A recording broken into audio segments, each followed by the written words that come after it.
time to think things over.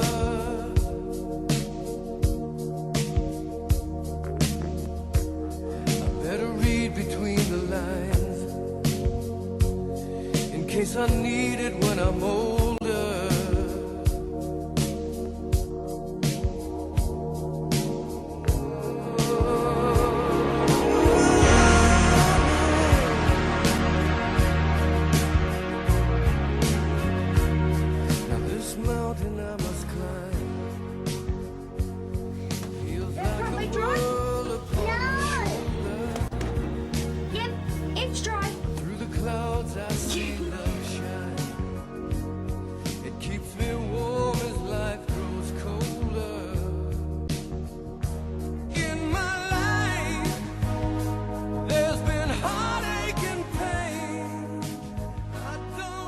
I first got involved in Youth in Search in 1986, where I took a group of young boys from the Riverina Juvenile Justice Centre to a camp in Sydney, and I went with 2 policemen actually, and there was a family that had all come in through the centre.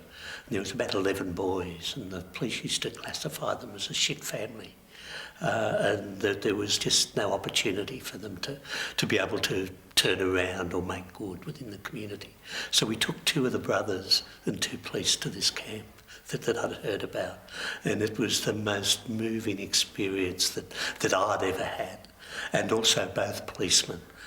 One in particular wrote a whole article in the Leader about the most wonderful experience that he'd ever had in his whole police service career. And he was a PR person with the police, and yeah, it was amazing. And they heard the story. Both these boys actually spoke for the first time at camp, and they talked about how they'd been getting whippings off Dad, but the whippings would be after the police took them home after doing a job or whatever. It wasn't because of what they'd done, it was because they got caught. And if Dad needed tyres, that he'd send the boys out to get him a new set. And all of them, the whole 7 of the boys had been sexually abused within the family. And it was at this camp, one was 19, the other one was 17. And it was the first time they'd ever had a hug in their life. And it was from one another.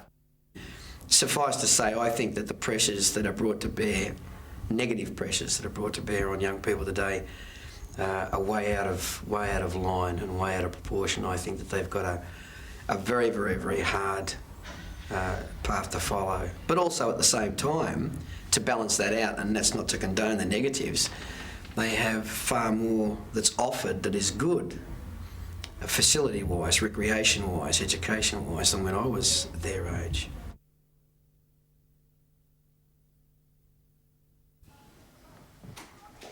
Whatever says stays here. And a breach of that trust is something that we don't forgive, because too many of us have had our trust broken in the past. It's just mainly his brother. He just gets on my mum's nerves because he always gets into trouble at school all the time. He gets No, he gets into trouble at school, and that's really hard on my mum. He's been to this school, Turving Park, and he's been suspended from there about 20 times. Mum's trying to change him from schools, but it just doesn't work because he just gets suspended from there too. When he gets into trouble, she takes it out of us. What happened if your parents lost their temper? What happened to you? I'll get flogged. Or I'll get a fork shoved in my arm. I mean, my dad never really got on. Dad was too rough. He went out and drunk and stuff like that.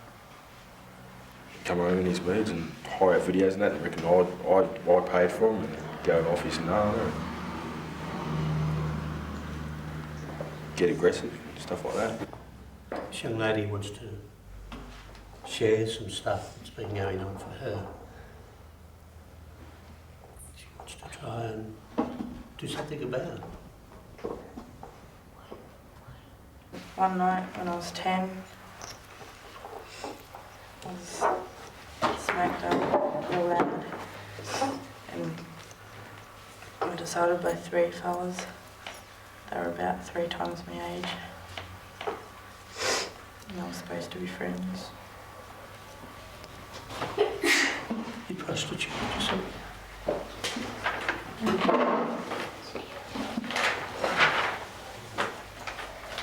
How old were you? 13.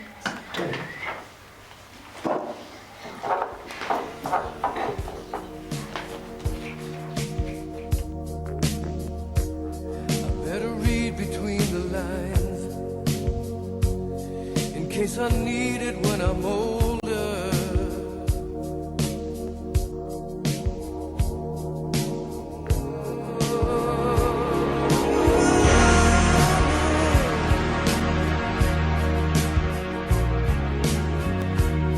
Now this mountain I must climb. But what you see is you see the heartache and the frustration that the kids have. But once they talk about it, you can see the relief. And then after the relief, you can see the growth as they start to put their life back together and know that they're still okay, that it wasn't their fault, that they didn't ask for it, they didn't deserve it to happen. But yeah, they're still the same beautiful person as they were when they were first born. And it's that sort of image that we're perpetually selling to them, that it doesn't matter what happens in your life, that deep down, deep inside, you're still that same pure, loving, caring creature that you were when you were first born. It's what other people have done in your life that put a lot of the hurt and heartache back into it. So we get them to try and break down that brick wall that they've built up to protect themselves, to see inside themselves again, and to go forward irrespective of what's happened. Nothing changes, and we emphasise that. It's still there, it still happened. But they don't have to be a victim of it, they can be a survivor of it. And in doing that, break the cycle, take the power back over their life. If it wasn't for the voluntary agencies, I don't know what people would do. I don't know what the young people would do. I can't speak too highly of InSearch. I've been involved with InSearch for many, many years, and in particular with Ron and his workers. And I have seen firsthand the work that they do. I relied on them. I called on them when I was a magistrate to assist me with a difficult child, to assist me with a lost child, a child who was just so lonely, so alone. And I saw the difference that InSearch made to that child's life. We should be activists within our own life. In other words, we should take charge of our own life. And the programs like InSearch are vital in that way, that they are an expression of that freedom of choice, but they're an expression of the utilisation of energy. You can actually harness collectively, you know, together we stand, etc., that kind of application. A lot of parents are confused. We've told them they can't do this, we've told them they can't do that. They're not too sure what they can do. They're not too sure what their role is. And once they lose sight of what their role is, well, of course, the children are lost, because children all need limits. They need those. As a parent, parents are grateful and thankful that there are people out in the community that are going to be part of the community. In other words, community in its real sense, that they're going to be there, like lifelines, even just advice centres. When I say just, the value can't be valued. It's a vital, it's a necessary part of our society.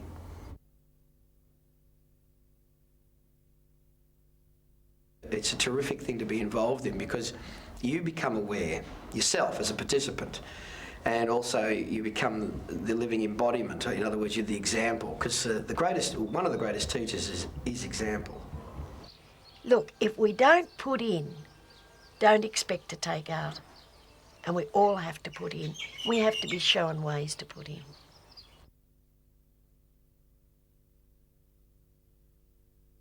And the big thing about the hugs is that over 50% of the kids that attend the camp, because they're at-risk group kids, have been sexually assaulted, and often touching somebody else of the opposite sector or in the same sector for the first time. And it's very scary, but they take that chance. I think to everyone the hugs are the most special of them all, because it's just when everyone can show you that they really care for each other and understand what they're going through.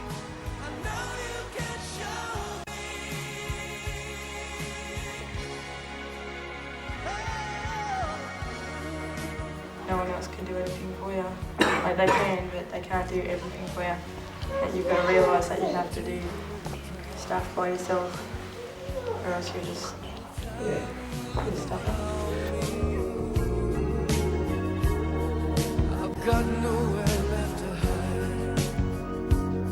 It looks like love is fine.